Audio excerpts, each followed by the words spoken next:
አጠቃላይ በጽህፈት ቤታችሁ የክረምት መርሃ ግብር እንደተሰራ ታምነው ስለዚህ ምን ያክል ነው የክረምት መርሃ ግብር ላችሁ ስኬታችሁ ምን ያክል ነው? እሺ አመሰግናለሁ።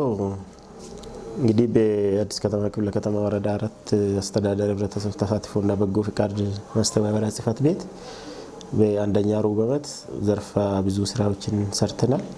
የክረምት በጎ ፍቃድ መርሃ ግብር ወደ 19 መርሃ ግብር ተቀርጾ ወደ ተግባር የገባንበት አመራርም ህብረተሰቡ በጎ ፍቃደኛው ባለድርሻ አካልን በማሳተፍ ሰፊ ስራዎችን ሰርተናል ማለት ነው። ከነዚህ ውስጥ ዋና ዋናዎቹን ብቻ ለማንሳት አቅመ ደካሞች ቤት እድሳት በትልቁ የሚነሳ ነው ማለት ነው። የወረዳችን ነዋሪ ሆኖ በጣም የፈራረሰ ቤት ውስጥ የሚኖሩ እናቶች አባቶች ቤታቸውን በማደስ እፎይታ እንዲያደርጉ ማደስ ብቻ ሳይሆን ሙሉ በሙሉ ግንባታ በማድረግ እፎይታ እንዲያገኙ የተደረገበት ሁኔታ አለ። በ3 ወሩ ወይም በአንደኛ ሩብ ዓመቱ ወደ 23 ቤቶችን አድሰን አስረክበናቸዋል ማለት ነው። አንዳንዶቹ መርቀንም ከተለያዩ ስጦታ ጋርም ወደ ቤታቸው ያስገባናቸው ሁኔታዎች ነበሩ ማለት ነው። ሌላኛው ማዕድ ማጋራት ነው። እንደሚታወቀው ህብረተሰባችን ዝቅተኛ ኑሮ የሚኖሩ አሉን። እነሱን ለይተን በተለይ በህዝብ በዓላት ደስ ብሏቸው እንዲያሳልፉ ማዕድ ሰፊ ህብረተሰቡን ማዕድ ማጋራት ይችላል ማለት ነው። በተለይ የአዲስ ዓመት ላይ ሰፋ ላይ ህብረተሰብ ማዕድ አጋርተናል። የተለያዩ በጎ ፍቃደኞችም ባለሀብቶችም ድርጅቶችም ማዕድ ያጋሩናሉ ከኛ ጋር ሆኖ እነሱም በዚህ አጋጣሚ ላመሰግናቸው ወዳለው ማለት ነው። ሌላኛው በጣም ትልቁ ስራ የሰራ ነው የደም ለገሳ ስራ ነው። ማንም በተለይ አንድም እናት በደም እጦት ህይወቷ ማለፍ የለበትም በሚል መርህ ወደ 208 በአንደኛ ሩብ ዓመት ወይም ደግሞ በክረምት በጎ ፍቃድ ማለት ነው 208 ዩኒት ደም ለማስለገስ ችለናል ማለት ነው። በዚህም በክፍለ ከተማችን ሁለተኛ ደረጃ ላይ ነን ያለነው ማለት ነው በደም ለገሳ ብቻ።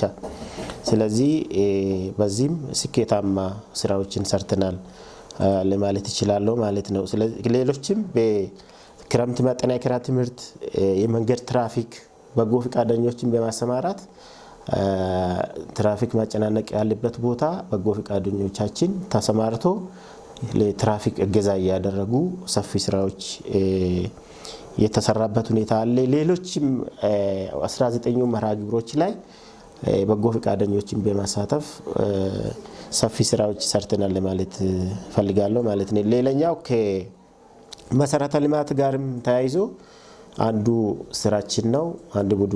አንድ ቡድን የሚመራ ስለሆነ መሰረተ ልማትን ተበላሹ ኮብልስቶኖችን መጠገን ቱቦ ካልቨርቶች እንደዚህ ነገር ለመስራት በ3 ወሩ ወደ 280 ሺህ የሚሆን ሀብት ሰብስበናል ማለት ነው። ይሄኛው እንደዚህ የህብረተሰቡ መልካም አስተዳደር ችግሮችን ለመፍታት የሚደረጉ ጥረት ናቸው። እሱን አሁንም አጠናክረን እየቀጠልን ነው። ሀብት እየሰበሰብን ያለንበት ሁኔታ አለ ማለት ነው። በዚህም ደግሞ እነዚህ ስራዎችን ለመስራት ጫራታ ወጥቷል። በአሁኑ ጊዜ ካልቨርትና ኮብልስቶን ጥገናዎች የቱቦ ጥገናዎች ጫራታ ወጥቶ አየር ላይ ነው ያለው። ወደ ተግባር እንገባለን። ሀብቱን ግን የመሰባሰቡ አሁንም እንደቀጠለ ነው የሚገኘው ማለት ነው። ሌላኛው የኛ ዘርፍ የሚሰራው የሰላም እሴት የሚባል በሰላም እሴት ብሎኮቻችን ሰላም እንዲሆኑ መንደሮቻችን ሰላም እንዲሆኑ ወደ 72 ቅጥር ጥበቃዎችን አሰማርተን ብሎኮቻችን እየተጠበቁ ያሉበት በሺፍት ቀንም ለሊትም እየተጠበቁ ያሉበት ሁኔታ አለ ማለት ነው።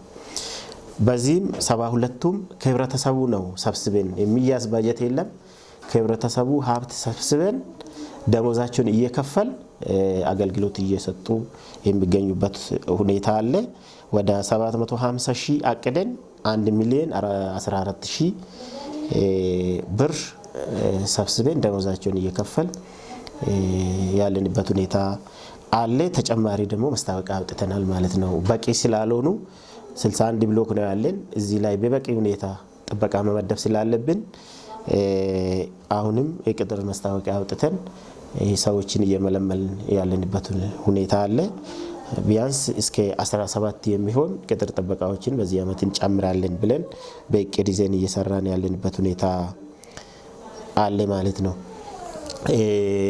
ቀጣይ አሁን እነዚህ በ3 ወር የሰራ ነው በትንሹ የሰው ሀብትም በሰው ጉልበትም የተሰበሰበ ሀብትም ስንሰበስብ ወደ ገንዘብ ስንቀይር ከ80 ሚሊዮን በላይ የሚሆን መንግስት ተደራሽ የሚያደርግ ጉዳዮች ተደራሽ አድርገን ለመሸፈን ችለናል ማለት ነው። በሀብት ደረጃ የጉልበቱንም የሌላውንም ወደ ሀብት ስንቀይር በዚህ ልክ የመሸፈን ችለናል።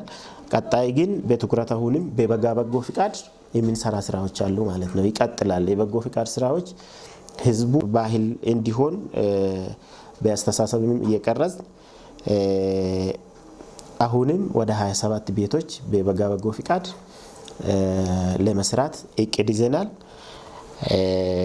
በመሰረተ ልማትም ወደ 2.4 የመሰረተ ልማት የሚሰራበት ሀብት እንሰበስባለን ከህዝቡ ብለን በህጋዊ ደረሰኝ ስላለው አሰራሩን ጠብቀን ሀብት እንሰበስባለን ብለን በባለድርሻ አካላት ጋር እቅዱን የጋራ አድርገን ወደ ስራ ገብተን እየሰራን ያለንበት ሁኔታ አለ። በዚህ ሀብት ወደ 0.6 ኪሎ ሜትር የኮብልስቶን ጥገናዎች ይሰራሉ። ሰቤዝ፣ ካልቨርት፣ ቱቦ ጥገና፣ የጋራ መጸዳጃ ቤቶች በጣም ሰፊ ህብረተሰብ የሚጠቀምበት የጋራ መጸዳጃ ቤቶችን ለመስራት እቅድ ይዘን ነው እየሰራን ያለ ነው። የኛ ስራ እንግዲህ ባለድርሻ አካል ስራ የበጎ ፍቃደኞች ተሳትፎ ወሳኝ ስለሆነ ህብረተሰባችን ከኛ ጎን ከሆነ ከዚህ በላይ የበለጠ ስራዎችና ህብረተሰቡን የሚያስጠቅም ስራ መስራት እንችላለን የሚል ሀሳብ ነው ያለኝ። አመሰግናለሁ። እሺ